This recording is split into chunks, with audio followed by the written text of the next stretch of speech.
بھیڑیے کی گواہی۔ مدینہ منورہ کے کسی مقام پر ایک چرواہا اپنی بکریاں چرا رہا تھا۔ بھیڑیا آیا اور بکریوں کے ریوڑ میں گھس کر ایک بکری کا شکار کر کے لے بھاگا۔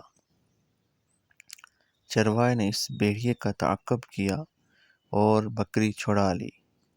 بھیڑیے نے دیکھا کہ میرا شکار مجھ سے چھین لیا گیا ہے، تو ایک ٹیلے پر چڑھ کر بزبان فصیح کہنے لگا، میاں چرواہے، اللہ نے مجھے رزق دیا تھا، مگر افسوس کہ تم نے مجھ سے چھین لیا۔ چرواہے نے جب ایک بھیڑیے کو کلام کرتے ہوئے دیکھا تو حیران ہو کر بولا، تعجب ہے کہ ایک بھیڑیا بھی کلام کرتا ہے۔ بھیڑیے نے پھر کلام کیا اور کہا، اور اس سے بھی زیادہ تعجب والی بات تو یہ ہے کہ مدینہ منورہ میں ایک ایسا وجود موجود ہے جو تمہیں جو کچھ ہو چکا ہے اور جو کچھ آئندہ ہونے والا ہے، ان سب اگلی پچھلی باتوں کی خبر دیتا ہے، مگر تم اس پر ایمان نہیں لاتے۔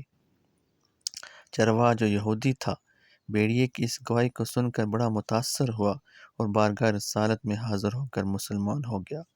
مشکوٰۃ شریف صفحہ نمبر 533۔